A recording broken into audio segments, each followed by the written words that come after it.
nit yu amee jàngoroy coronavirus bi caaxaanul te daa mel ni faaw tam ñu gën a dolli jéego bi Pape Fara.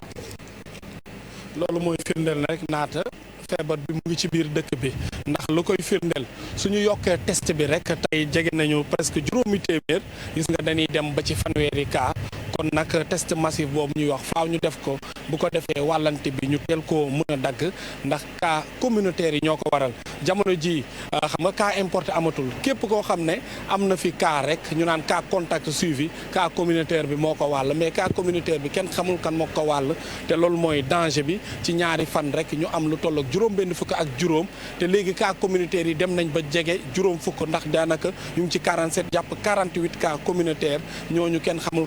kan moo leen ko wàll mbir mi nekk lu doy waar kon bërëb yi nga xam ne moo mel ni dëkk bu sell ba di mel ni Touba yaakaar naa ne préfet ba ak ña fa nekk war nañu jël ay matuwaay bu baax a baax ngir mun koo circonscrire ndax dëkk bu sell boobu dayuwaay bi dafay nekk di gën a màgg te ñi nekk foofu ca marché Ocass yaakaar naa dinañ ko tëj ci diirub ñetti fan ngir defaraat ko ci loolu tamit gis nañ ne lu tollook ñaar fukk ak juróom benn am nañu cas contact la ñeenti cas communautaire fukk ak benn daal di wér nee nañ cas grave amul ndax loolu lañ dem laaj yaakaar naa naate indi nañ ci tontu léegi dañ koy wax ne cas grave amul léegi ñu jege nag baaru juróomi téeméer yi ndax ñeenti téeméer ak ñeent fukk ak ñaar jamono ji ñoo am feebar bi ñaar téeméer ak juróom fukk ak ñett wër juróom benn ñàkk seen bakkan loolu mu nekk lu doy waar di leen jaale seen i mbokk ndax métti na te seetlu nañ tamit war nañoo mën a préserver sunu mag ñi ndax ñoom rek lay faat jamono ji ba léegi ku ci ne am na maam wala sa waajur kon ñun ñuy génn di dem ci biti nañu fexe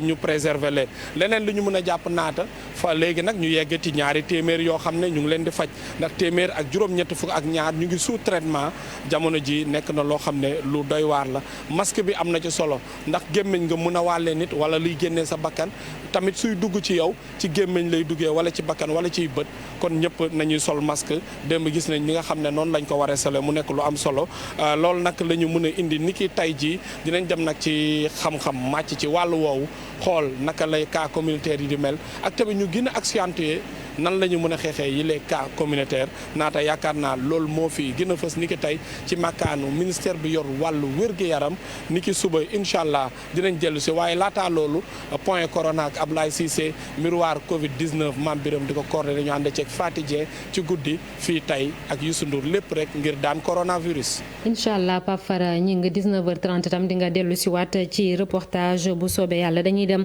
ca diwaanu Touba nañ leen ko waxee sànq rek ñeenti cas communautaire yi ñu wàññi tey jile yëpp ca diwaan bu sell boobu la jamono ji nag ñu samp laaj naka la ñu war a def ngir ñu dakkal xeetu transmission boobu la maanaam wàllante bi Mohamed Jo Diop ci ligne bi Mohamed Jo Diop maa ngi lay nuyu. Mohamed Jo Diop. soxna Naata. waaw Mohamed Jo Diop yaa ngi ñuy dégg. ñoo lay dégg quoi. waaw kay Mohamed Jo nemmeeku nañu fan yële weesu daanaka Touba ab tan sax amoon na fa mën nañ ko waxee noonu amatul woon cas waaye bés yu mujj yi daal ñu ngi wàññi ay cas communautaire yu bëri maanaam wàllante ba tar na fa kilifa yi ñu dénk paj mi ak ñeneen ñi naka la ñuy def jamono ji ci ay pexe ngir loolee daal di dakk. ni nga ko waxee noonu la cas yi ñoo ngi ordonnance au niveau ak cas yoo xam ne ñoo ngi koy ba tax na kilifa yi comme ni nga ko waxee ñoo ngi jël ay matuwaay ngir mën a fexe transmission communautaire boobu ñu mën ko gàntal bu baax a baax ci matukaay yooyu bokk na ci marché Ocass bu Touba ak yépp luy marché ci biir département bu Mbacké dañ koy tëj à compter du 23 avril maanaam suba ba le 29 avril bi di ñëw dañuy tëj marché Ocass ak lépp luy marché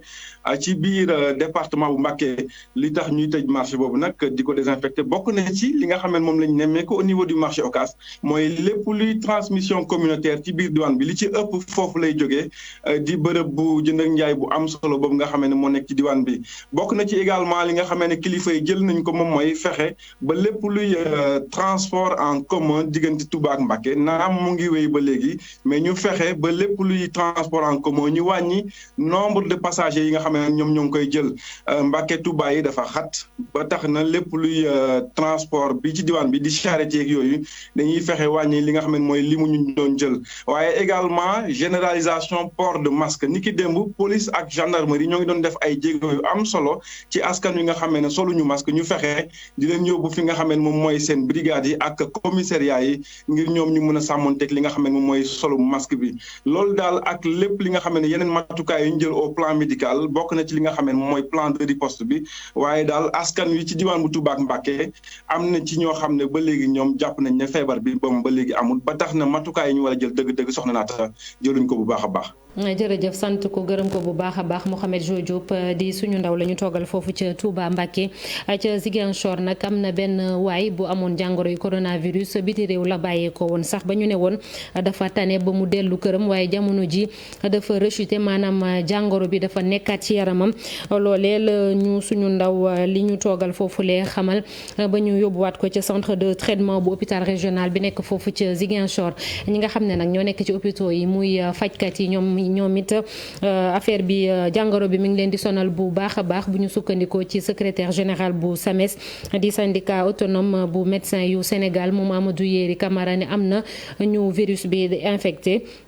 ba tax na mi ngi ñaax gouvernement bu Sénégal mu gën a yokk jéego yi ngir mën leen a sàmm ndax ñoom ñooy faj askan wi moom Amadou Yéri Camara ci micro Bakary Konté ak Xaali Jàmme. Bon loolu mënul ñàkk parce que yëkkati woon nañ sunu kàddu ci njëlbeenu feebar bi pour attirer attention autorités yi pour leur wax leen li ñu gis feneen mën na xew fi maanaam agent de santé yu bari ñu feebar bi dal leen loolu yaakaar naa ne ñoom bàyyi nañ ci xel waaye seetlu nañ ne ba léegi maanaam mbubbu protection yi mbalaanu protection yi que mu nekk camisole yi que mu nekk masque yi wala yeneen yi doyul xam nañ ne nag mbir mi lu tax du gaaw a doy mooy sol maanaam jukki ko mënul am da nga koy sol sànni maanaam usage unique la loo utiliser benn yoon yenn yi sax wax nañ la ay waxtu nga koy utiliser donc loolu dafa war a laaj ñu am ci lu doy mais nag loolu risque boo xam ne xamoon nañ ko risque bi kenn ignoré wu ko woon parce que xam nañ ne dëkk yi nga xam ne ñoo gën a am doole sax am na ay agent de santé yoo xam ne feebar bi laal na leen ñu ngi ñaan yàlla fëgg seen bopp te tamit ñu ñaan tamit que état bi xam ne liñ leen doon wax tamit mu ngi nii yegsi na ñu gën a góorgóorlu. Professeur Moussa Seydi jiite service maladie infectieuse ak tropicale bu hôpital Fann mu nga woon ca Tambacounda démb moom nag ba mu demee ca ngan googule moom mu ngay rafetlu la mu fa fekk ci liggéey waaye terewul am na ab mbëbët mu ne daal bu sañoon ñu gën a ñoŋal wala sax nag ñu toxal centre de traitement bi nekk foofu ca biir hôpital régional ba professeur Seydi di diggal tamit kilifa yi ci buñ ko mënee ci hôpital régional bu nekk fii ci réew mi ñu teg fa benn centre de traitement ngir ñuy gën a mën a jël en charge ñi amee jàngoroy coronavirus boobule wala sax nag ñi nga xam ne dañ ko ci njort ca ñoom professeur Moussa Seydi ci micro Moussa Oumar Gueye ak Amadou Diédhiou. mooy leeral rek moo fi ñu toll nii situation bi c'est pas trop tard pour maîtriser c'est pas trop tard pour ñu génn si loolu moom c'est pas trop tard suñu appliquer mesures yi ñoom dañ siy génn su communauté bi defee lu ñu war a def.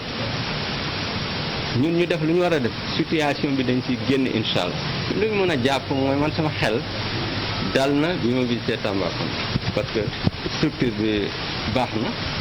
waaye il faut ñu am structure à part boo xam ne pour loolu région Sénégal yëpp dañ ko war a am waxoon naa ko ci RTS bu yàgg donc loolu dañ ko war a am gis naa ne médecins yi ñu ngi toppatoo maladie nu mu waree gis naa maladie yi kontaan nañ gis naa autorités yi à commencer par gouverneur liggéey mu ngi koy def nu mu waree. man xaw ma woon fii la nekk waxuma woon turam sax mais bu cas yi amee fii daf ma woo bu jour boobu ñuy waxtaan mu wax kontaante bu mu am ci gouverneur ndax décision vraiment ferme yi mu jël donc pour wax ne Tamba de wax dëgg yàlla soxla na rek ñu gën ko jàppale waaye amul dara lu muy ñee Dakar wala feneen am nañu réanimateur donc mun nañ jël seen cas yi correctement nu mu waree léegi nag liggéey bu nekk nag dañ ko di améliorer. nga xam nañ ko gouverneur yi ñoom ñooy jiite comité régional gestion des épidémies maanaam ñi ñu dénk ngir ñu caytu mbas mi ci réew mi ca Kaolack moom gouverneur ba fa nekk daal dinay defarlu lu toll ci ñetti téeméeri junni ci ay masque mu séddale ko ay nit ñu bëri rawatina ñi nekk fii ab mbooloo di dajaloo ci misaal rek marché central ba nekk foofule ca Kaolack nangaan waaye yëf yi doyul ba tax na gouverneur bi mi ngi woo képp koo xam ne daal mën nga leen a jàppale ñoom ci xeex boobule nga jébbal leen ay masque ngir ñu xeex jàngoroy coronavirus. Ibrahima Diame Fally Gueye ca Kaolack. ay masque yu ñu tamponné CRGKL comité régional de gestion des épidémies bu Kaolack bu njëkk bi nag ci commande ñetti junni masque bi nga xamante ni gouverneur santaane woon na ko joxe nañ ko loolu nag mu defoon ko laata ministère de l'intérieur di wax port du masque obligatoire. parce que waxoon naa fi temps yële ne tournure bii ñu jëm ku yóbbu daal préparé ci takk masque. far lii am tey jii nag ñu commandé lu toll ci ñetti junne masque lii ngeen gis ni actuellement 1200 la ñu ñëwagum je crois que yeneen ñi peut-être d'ici suba yëpp dana daje ñu ne woon nañ commencé ci bërëb yi nga xam ne nii fa la ñuy di ëpp lu ñuy fréquenté lu ñuy dajaloo ñu visé woon ci nag marché bi. ngir nag ñëpp mën a jot ci masque yi gouverneur kon di ñaax ñi nga xamante ni ñoom ñoo andi seen ndimbal ñu orienté kon seen don yi ci lu jëm ci wàllu masque. léegi nag gannaaw xeex bi dañ ko jëmale dañ cee yokk parce que la amoon ba léegi mi ngi valable ba léegi mooy raxasoog jël ay gelek yow c'est toujours valable mais léegi dañ ne nañ orienté maintenant xeex bi yokk ci leneen mooy ñëpp di takk seen masque léegi. damay lancé waat beneen défi bi mooy waa Kaolack yi doomu Kaolack yi nga xam ne ñooñu dimbale woon au départ ñu indiwaat seen dimbal mais ñu jëndee ko ay masque nag yu baax laaju leen xaalis de nañ jënd ay masque yu baax te li ñu gënal mooy nañ liggéeyloo doomu Kaolack yi. commerçant marché central bu Kaolack doon nag cible bu njëkk bu gouverneur ginnaaw ñoom yeneen service yi dalal mbooloo ñoo ciy topp. masque yooyu leen nag li ñuy àndal mooy raxas loxo wala boog jëfandikoo gel hydroalcoolique fii ci Sénégal am na ay étudiants yu koy defar yuy jàng ci li nga xam ne fii li ñuy jàng kon fële ci université Cheikh Anta Diop bu Ndakaaru ay génie chimie lañu ak biologie defar nañ nag gel hydroalcoolique ci lu doy sax nag ànd ak qualité ñu fas yéene ko séddale rawatina fi nga xamante ni foofu la jàngoro bi gën a tare reportage ca seeni laboratoire Pafare ñi nga Amadou Ba. ñu jaxase lii di potassium alcool ak yeneen i ingrédients ngir nag daal di defal gel boo xam ne dafa mucc ayib étudiants yi nekk ci génie chimique ak biologie appliquée nekk ci école supérieure polytechnique ñoom indi nañ seen ngànnaay ci xeex bi ngir jëlee fi coronavirus. ñoom depuis départ bi dañoo taxaw pour wane ne ñoom mun nañu am nañ tamit ay mutuwaay mais am nañu gëm-gëmu ne dañoo war a bokk ci xeex bi donc ñu jël formule bi nga xam ne OMS. moom la wax mooy formule gel hydroalcoolique ñu xool naka lañ koy defaree tey bi coronavirus bi amee taxawaay bi muy laaj peut-être ñu ngi sukkandiku ci li amoon mais mën na am na yeneen forme yi nga xam ne ñoom ñoo gën a adapté ci xeex bi. bërëb yi nga xam ne feebar bi fa la ëppee ñoom la ñuy ciblé bu ko defee ñu mën a dakkal contamination par voie communautaire yi. di jox lii sous-préfet peut-être après dinañu yaatal dem préfet jàpp nañ tamit ne dinañu yaatalaat. jox ko ci quartier yi nga xam ne foofu li ñuy wax transmission communautaire bi am na fa solo ñu xool ban conditionnement mooy approprié dinañu dem Yëmbal dinañ dem département de Pikine département de Guédiawaye dinañ dem ci yeneen Touba dinañ leen may ku ci nekk dinañ la may ci produit yi nga xam ne dina la mën a jàppale ci sa xeex bi ngay xeex ak coronavirus bi. mu nekk lu am solo ci Ndakaaru bi nga xam ne jamono ji fi la feebar bi ëppee sous-préfet bu Dakar Plateau ne leenu mel dinañ ko yóbbu ci bërëb yi nga xam ne ñoom ñoo ko yayoo. tey boo seetee institution yëpp ñu ngi ci biir Dakar Plateau alors bu ñu seetee tamit tey en terme de risques yi tey fii lay gën a développé wu parce que tey 14 régions yi ku xëy Dakar ngay ñëw ku ñëw Dakar Plateau ngay ñëw chaque matin on reçoit presque 40 000 véhicules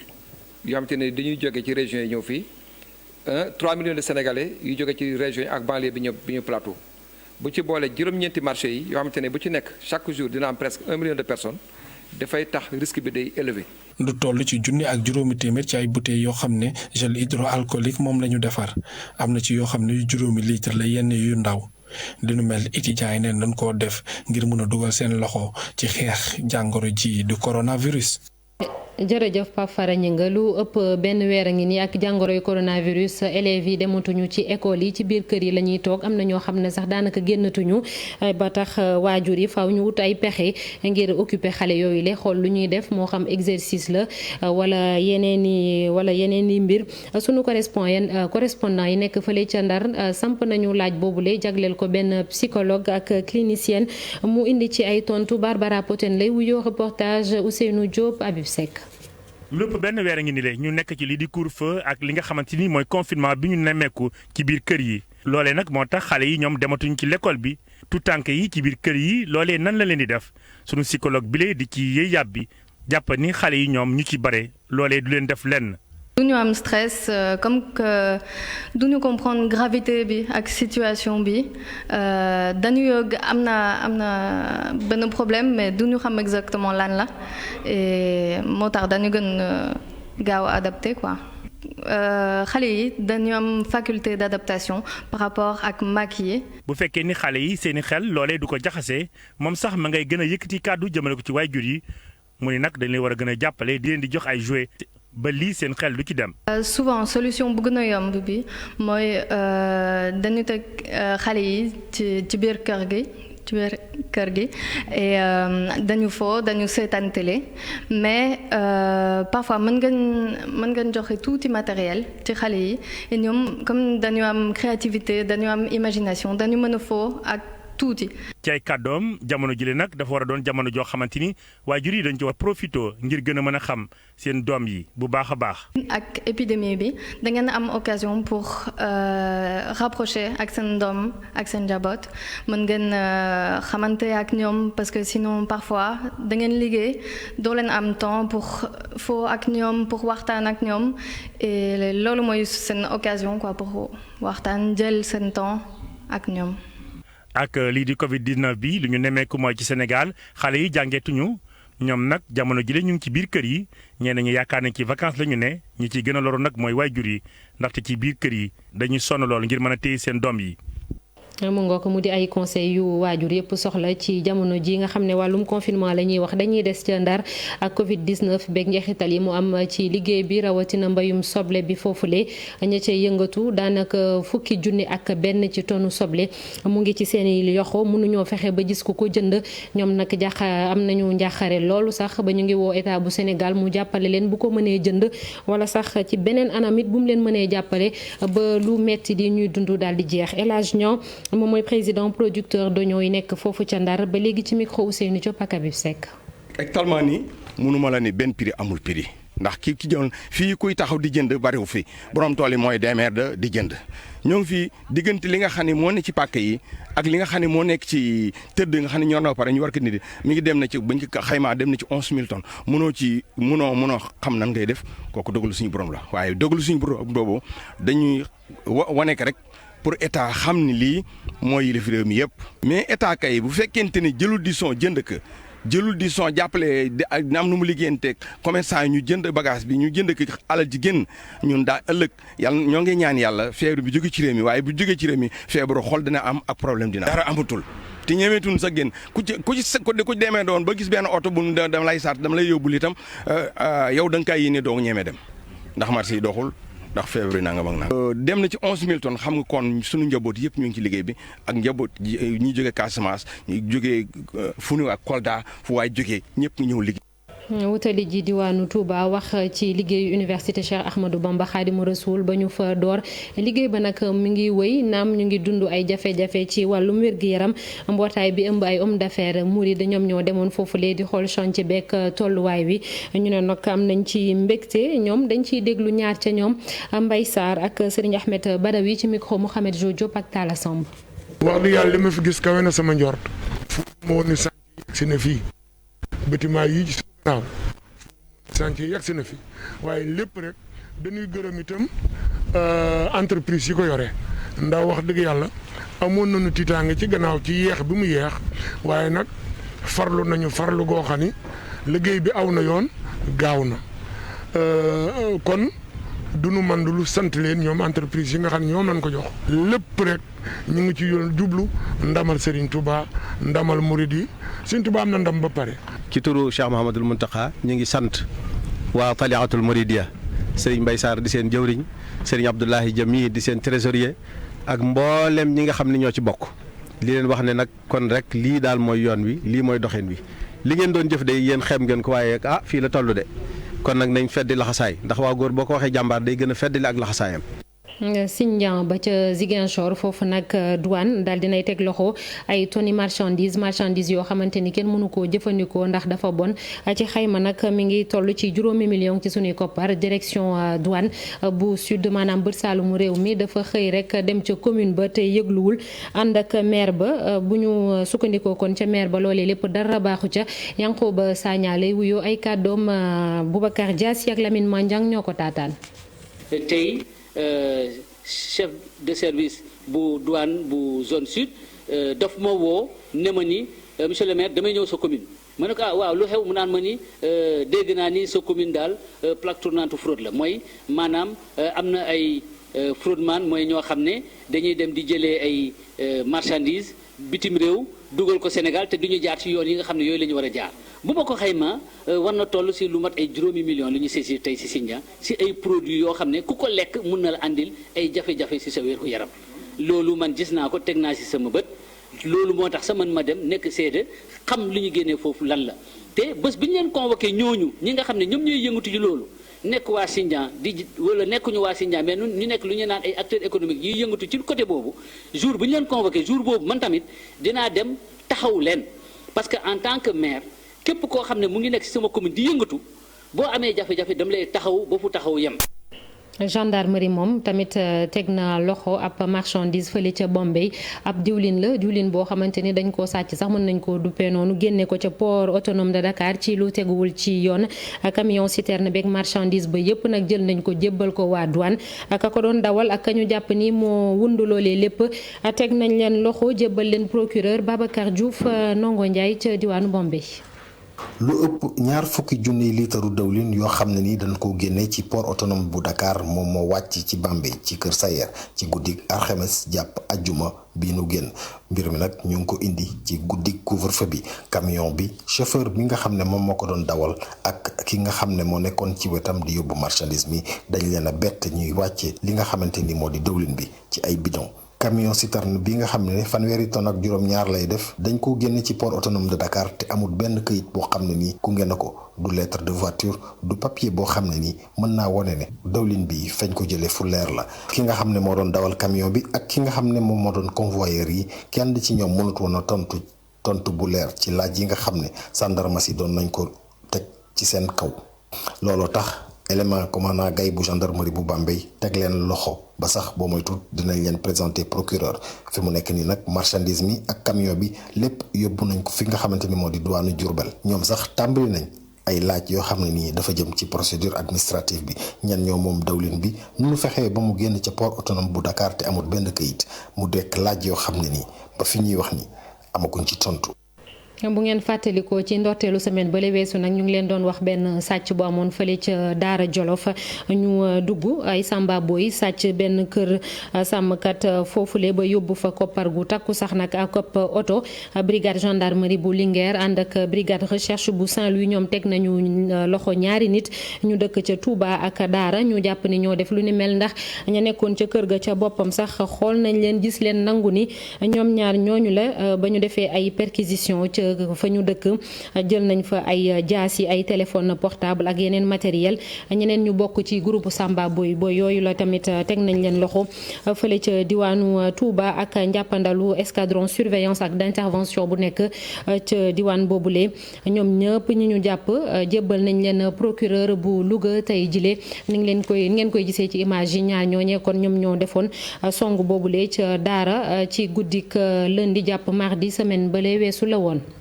dañuy egsi ci ponk bu mujj li yëglekaay yi xëy àllarba gi ak Mamadou Mohamed Ndiaye. jërë ngeen jëf coronavirus bi tëralati na beneen bakkan ci réew mi l'observateur nañu muy juróom-benneelu doomi aadama bu faatu ci réew mi ndax covid 19 kookee mujjee faatu démb ci ngoon ca la faatu ma nga faatoo ca Louga di kilifa diine bu amoon juróom-ñaar fukket ak ñeent yéenekaay bi nañu démb ci yor gi ba docteur Marie Xemes Ngom Ndiaye doon waxee naan kaa garaaw amul ci réew mi boobee waxoon na dëgg ndax góor gi faatu démb ca Louga waa ministère de la santé yëguñu ko woon bokkul woon ci cas yi ñu doon suivre l'observateur for ay xibaar yu ko wax ne commerçant bu mag bi corona woon ca Louga moo ko wàll waa ji demul woon signalé wu ji këram la toogoon bi ko feebar bi gañee ca lay soog a yëglu ñu interné ko ndeke booba c'est trop tard waa ji faatu démb ca Louga ak ki faatu keroog ci Ziguinchor l'observateur xamal nañu ne ñooy ñaar ñi coronavirus bi rayegum ci région yi libération nañu ñetti fan ñetti néew ci diirub 72 heures coronavirus bi rey na ñetti nit ci réew mi limub ñu corona ci Sénégal libé mi ngi ñuy xamal ne romb na léegi ñeenti téeméeri nit Vox Populi nañu ñeenti téeméeri nit ak fukk ak ñaar ñoo amee coronavirus bi jàngoro ji duggee ci réew mi léegi ñoo jot caa faj ñaari téeméer ak ñeent fukk ak ñaar des na téeméer ak juróom-benn fukk ak ñeent yu nekk ci loxoy docteur yi di faju fanweeri cas ak juróom lañu am démb ci ñeenti téeméer ak juróom-benn fukk ak juróom-benn test ñu def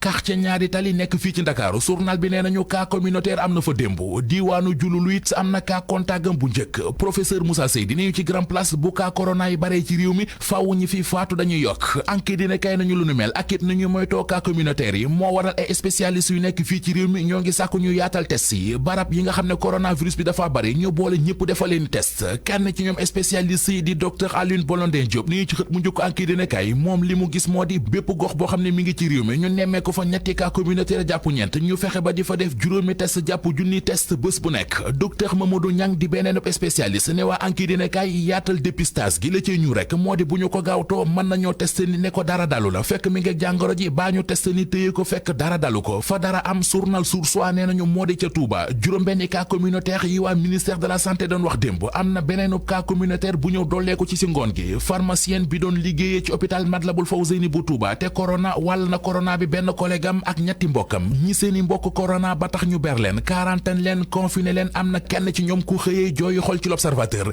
ubbil yéenekaay bi jigéen la aji booyloo la tudd di mag wala rakk ci ki corona ci Gueule Tapée ma nga ñu quarantaine ci hôtel Ngor Diaram xamal na waa l'observateur ne li ñuy dund ci seen confinement bi na la ko yàlla nëbbu ndax miti dimanche ji ñu génn rek am na benn waay bu bëggoon a jaare ci fenêtre am tëb génn hôtel bi ndax sonn gu mu sonn aji booyloo ne foofee ñu nekk di ca Ngor Diaram bu la fa dara dalee guddi xal seen nga dee ndax doo gis kenn ñenn ñi bëgg a xam fan la Sénégal toll ci koppar yi mu doon dajale ngir fond force covid 19 tontu laa ngi ci xët mu njëkku la témoigné Amadou Hott di ministre économique plan xam le ne amagum nañu ñetti téeméeri milliards ak ñaar fukk 320 milliards la Sénégal nañu fi ñu nekk kay Macky Sall waxatul dara fukki milliards ak juróom la ñu doon séentu ci askan wi askanu Sénégal ak li ñu joxe romb na ko joxe nañu fukki milliards ak juróom-ñaar junni milliards yi président Macky Sall waxoon journal bi nee nañu xaalis ba yemb na FMI di Fonds monétaire international 266 milliards la joxe au lieu de 264 milliards BOAD teg ci fukki milliards ak juróom Soleil national nañu waa Union européenne ñoom it diggée nañu ne dinañu jàppale Sénégal téeméeri milliards ci xeex bi ci Vox Populi waa Aar Sunu Moomeel di sàkku ñu bàyyi xel bu baax a baax waa kaw gi ndax gis na ne bu ñu leen seetaanee